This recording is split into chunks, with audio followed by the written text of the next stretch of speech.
Welcome everyone to the Funtastic Academy with your host Ayush Prasad. Now, today we're going to be talking about one of the most important aspects of modern life.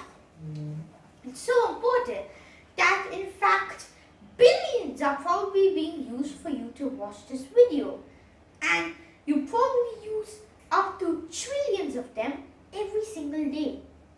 So, what is this miraculous device? The transistor. So, today we're going to be talking about the transistor, what it does, and how it works. Now, we have to talk about last episode's quiz question.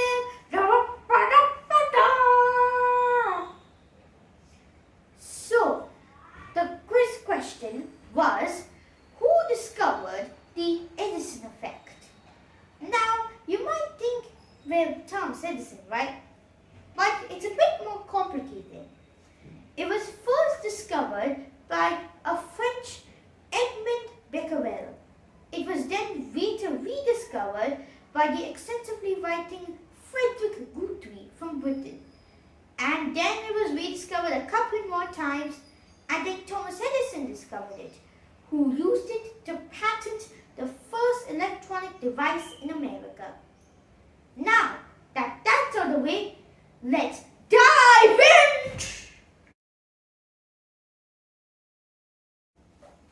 Now, we're going to talk about how transistors work later, but first, what even are they? At their core, transistors are just electric switches. But the thing about transistors are, 1, they can be switched extremely fast. 2, they are extremely tiny. And 3, they don't require an actual human to switch them.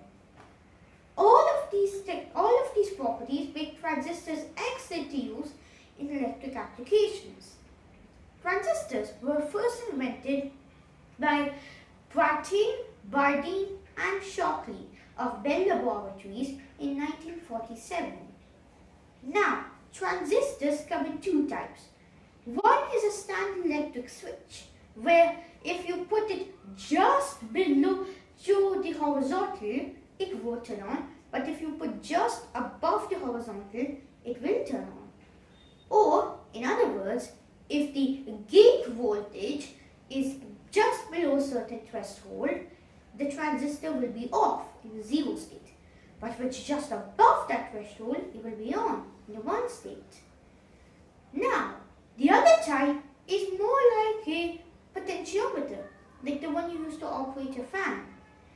In that case, the gate voltage can be any voltage, and it will be a percentage of the source voltage coming into the drain. Now, you might ask, why do we need 2 types of transistors? Well, since the first type is excellent at manipulating zeros and ones, you know what comes in zeros and ones? Binary logic. You know what uses binary logic? The thing you're watching this on right now. Computers. So transistors can be easily used to do binary logic for us. The other thing transistors can do is amplify, and in that case, it's good that we have a rolling number of percentages.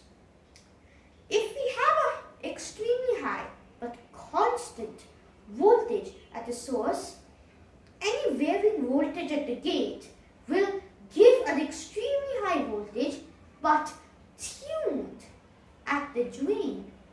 This can be used in, for example, telephone signals to massively increase their range.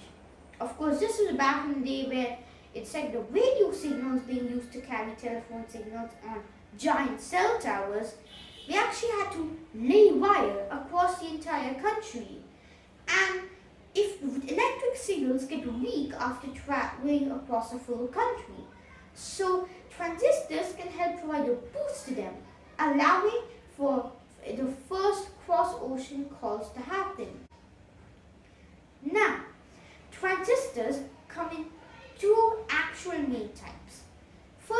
BJT or bipolar junction transistor, and second, the MOSFET or the metal oxide field effect transistor.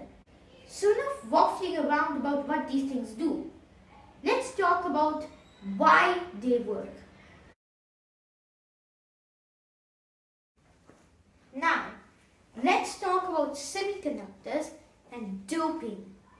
Semiconductors are exactly what you would think. Semiconductors. They're more conductive than insulators, like plastic, but they're far less conductive than materials like, say, copper. So, semiconductors are a 50% in between, and because they're right in the middle, they can be easily be molded into whatever you want. And one way to mold a semiconductor is by doping. Now, look at this grid of silicon atoms.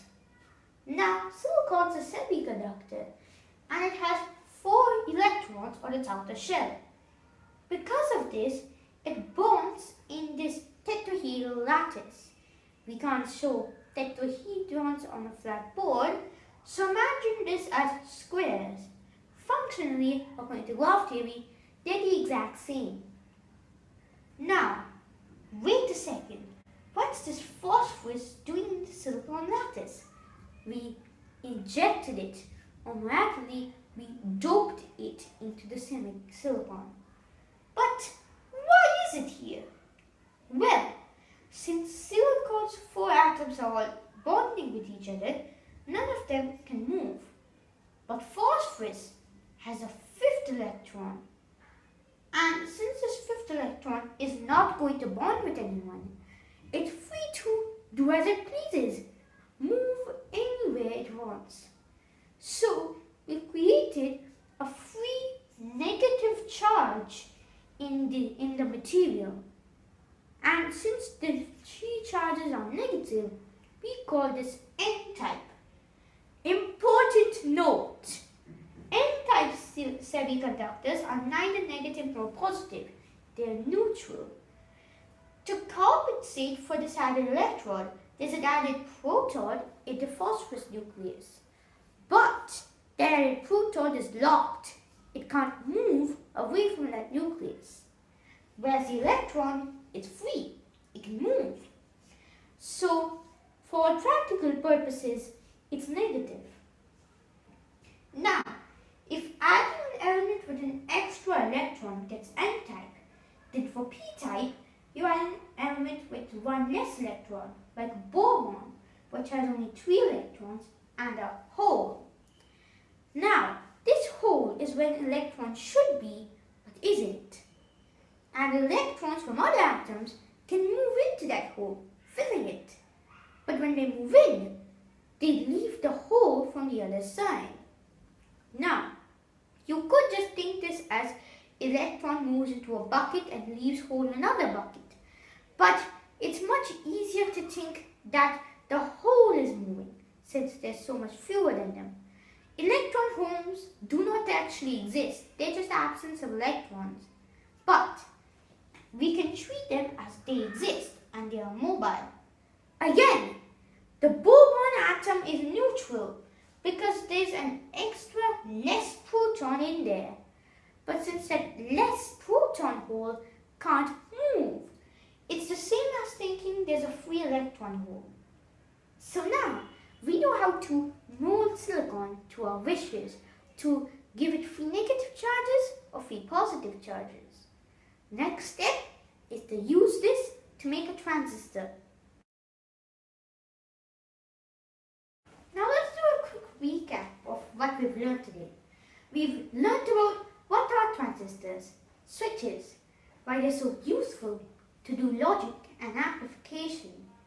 We learned a lot about how they work by semiconductor doping.